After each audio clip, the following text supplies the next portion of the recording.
Friends, आज मैं आपके साथ एक बहुत खूबसूरत प्यारी सी छोटी सी कहानी शेयर करने जा रही हूँ।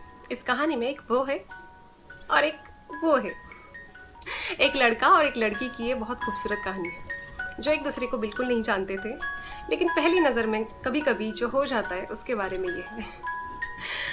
ये लड़का जो है हमेशा की तरह कॉलेज जाने के लिए निकलता है सुबह, और रास्ते से जा रहा होता है। वहाँ पे एक सिग्नल आता है तो सिग्नल पे वो रुकता है, और सिग्नल में 2 मिनट का वक्त था तो वो बस यहाँ वहाँ देख रहा था। और यहाँ वहाँ देखते देखते अचानक से उसकी नज़र जाती है एक दादाजी पे।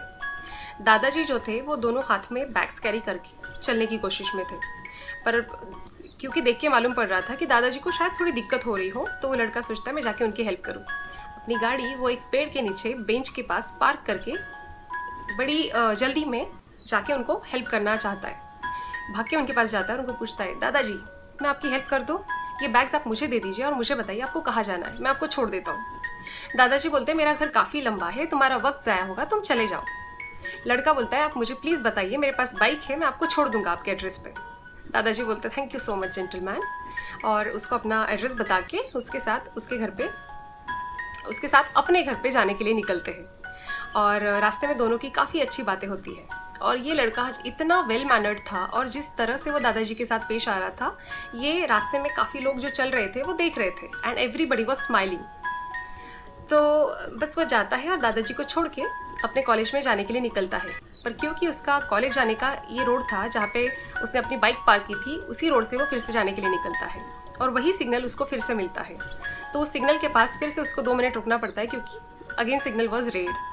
तो वहाँ पे वो रुका था, तभी एक लड़की वहाँ से उस लड़के को आवाज़ देती है, hey gentleman keep it up, very good job, I am really impressed. ये उसको बोलती है, और बस वो लड़का उस लड़की को देखते हुए रह जाता है। उसको समझ में नहीं आता है कि क्या हो रहा है, और मैंने ऐसा क्या बड़ा चीज़ कर दिया कि ये लड़की ने मुझे इतना अप्रिसिएशन दिया। तो वो बस उस लड़की की आंखों में देखे जा रहा था, और वो लड़की वहाँ से स्माइल कर रही थी। एक लम्हा नहीं लगा इस लड़के को उस लड़की की आंखों में डूब जाने के लिए। वो लड़की इतनी खूबसूरत थी कि ये लड़का बयां नहीं कर पा रहा था कि वो क्या फील कर रहा है, और वो बस उसको देखे जा रहा था। उसके खूबसूरत लंबे घने बाल, उसकी खूबसूरत सी बड़ी बड़ी आंखें जिसमें उसने बहुत खूबसूरत तरीके से काजल लगा के रखा था, एक बहुत प्यारी सी बिंदी लगाई थी, और कानों में झुमके पहन के रखे थे, और उसका सलवार कमीज भी बेहद खूबसूरत था। उसके ऊपर वो बहुत जच रहा था। ये सब कुछ बस वो अपनी आंखों में जमा कर रहा था। उसकी खूबसूरती, उसकी अदा, ये सब कुछ वो जब बस देखे जा रहा था, और वो लड़की वहाँ से स्माइल किए जा रही थी। समझ में नहीं आ रहा था दोनों को कि क्या हो रहा है, but both were really impressed by each other.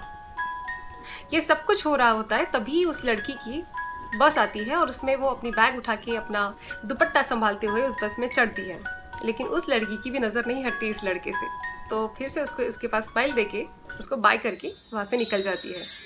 ये लड़का बस वहीं पे उसी तरह बेधुंद अपनी सोच में और उस लड़की की प्यार में, उसको कुछ समझ में नहीं आ रहा था कि उसके साथ क्या हो रहा है, वो कहाँ देख रहा है, कहाँ है, उसको कहीं कहीं पे जाना भी है। बस वो वहीं पे उसी तरह बाइक पे बैठा रहा था। उसको नहीं समझ में आ रहा था कि वो क्या कर रहा है, ये सब क्यों हुआ था, लेकिन हुआ था इस चीज़ की बहुत ज़्यादा खुशी थी। तो मन ही मन सोच रहा था कि इतनी छोटी चीज़ जो मैंने की, उसका मुझे इतना बड़ा आउटकम मिल सकता है, इतना बड़ा प्राइज़ मिल सकता है। I can't believe this. और ये कहानी यहीं पे ख़त्म नहीं होती है। इस कहानी का बहुत ही खूबसूरत अंत है, जो मैं आपके साथ अभी शेयर नहीं करूँगी। ये शेयर करूँगी इसके सेकेंड पार्ट में।